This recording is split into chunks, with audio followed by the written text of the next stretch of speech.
Filipe has joined me today to talk about his book chapter titled Making Up Germans, Colonialism, Cartography, and Imaginaries of Germandom, in which he and Gülsa explore how the notion of Germandom, as part of the idea of a greater German empire, created new imaginaries of connectivity at the turn of the 20th century. They do so by investigating the relationship between population, territory, and state. But before we delve into this very interesting topic, I would like to ask you to tell me about your own background, Filipe, and how it is you came to write a chapter for a book centered around the theme of connectivity.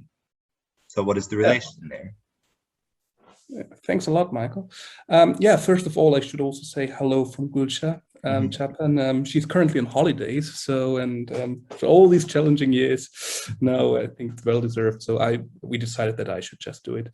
Gülsa and I were working together for quite some time at the University of Erfurt, and at some point, Gülsa also, we found out that there's a big library connected somehow to the university, which has an archive on maps. So we looked a little bit into that, and at the same time, I saw a call of papers for a workshop on connectivity, imaginaries of connectivity, organized by Luis, Suvi, and Martin. And so we just applied for that. Also to have some kind of a background deadline,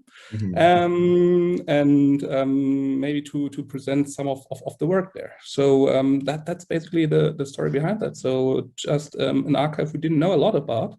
So it was a great opportunity to start working on that. Wonderful. So it was just curiosity that got you here. Yeah, absolutely. And it was then a wonderful workshop. So we got good feedback, had fun to prepare our presentation and also to join all the discussions. Wonderful. So in your chapter, you write about something called the Völkische Bewegung. Can you tell me a bit more about that? What was their goal and how does it relate to the maps you analyze in your chapter? So, as you mentioned, we are interested in German geopolitical, but also colonial discourses at the turn of the 20th century. So basically the 2 decades around 1900. And at that time, within the far right of Germany, something like the Völkische Bewegung emerged. It's very difficult to translate the term Völkisch. It's something like a very strong ethno-nationalistic movement, which has also, for example, a pan-German league and so on. So that's very much tied to that. And the Völkische Bewegung is somehow also tied to colonial activities. One of the starting points, I would say, is that they were interested in how Germany at that time started to acquire colonies. And what is interesting with the Völkische Bewegung is that they shift quite quickly to non-European to European territories. So they are not just interested in German colonies outside of Europe, as the normal colonial movement in Germany would have done, but they are also very much interested in Eastern Europe, but also parts of Europe around Germany. So it's a very interesting movement, and as I mentioned, they are somehow assembled through this notion of Völkisch, which is Volk in German is the noun, and it's very difficult to translate. It's not nation, it's not state, it's also not race as in the English or Anglo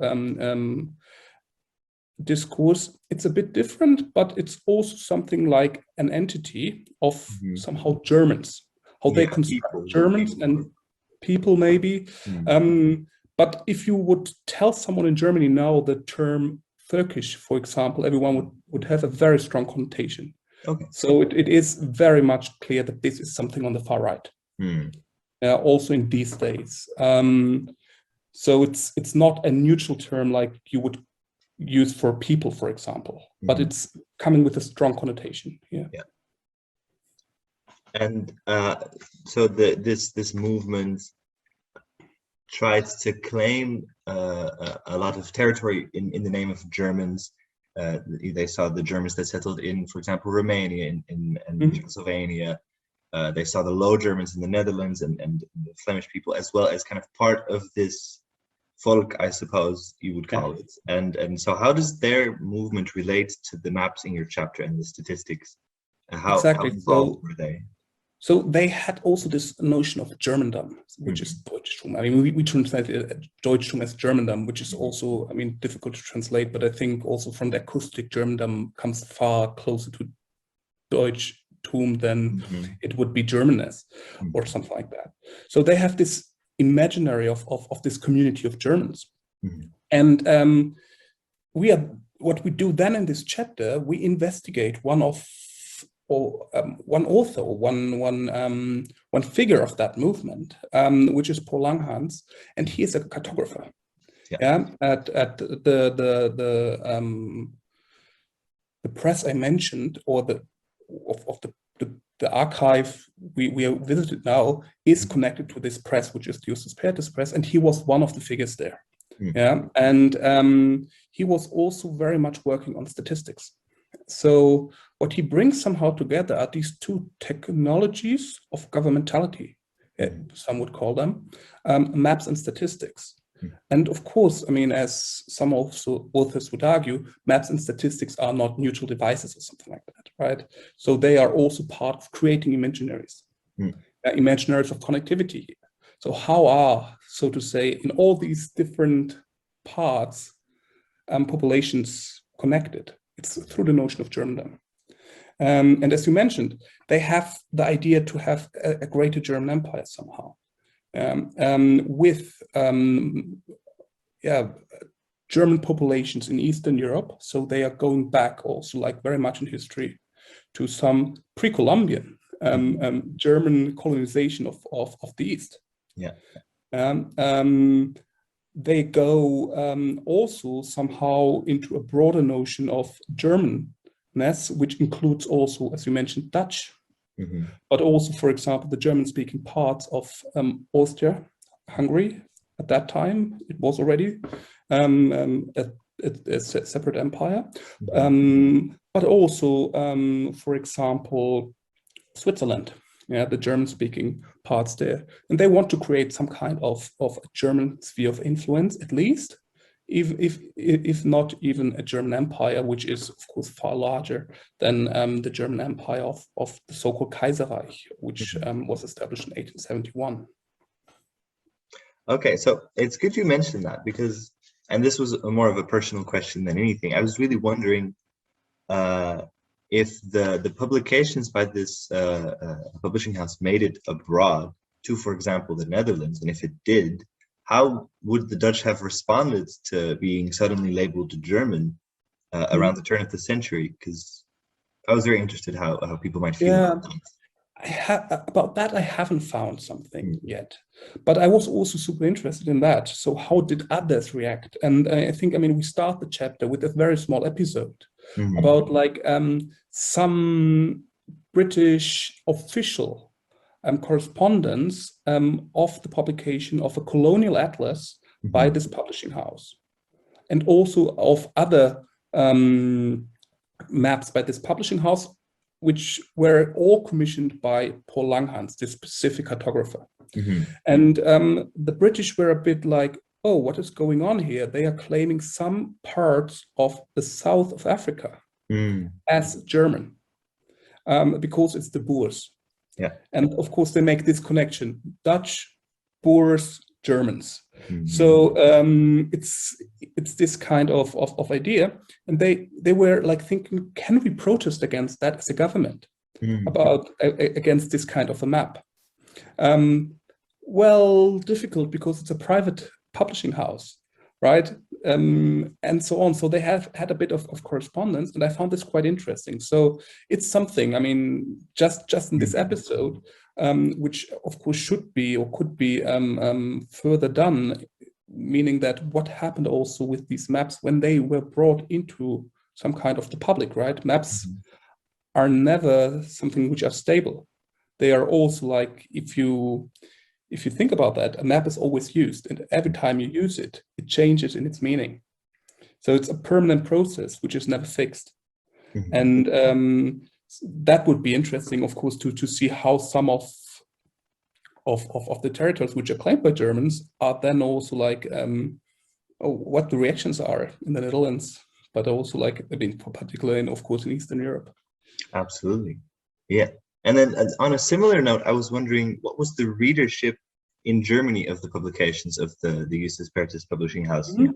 So did something such as Langhans's Deutscher Kolonialatlas reach a broad audience, or was it really aimed at experts, map makers, kind of the epistemic community, the circle around him? Yeah, I mean, very good question. I mean, I mean, what is important is that, of course, Paul Langhans is one specific map maker there.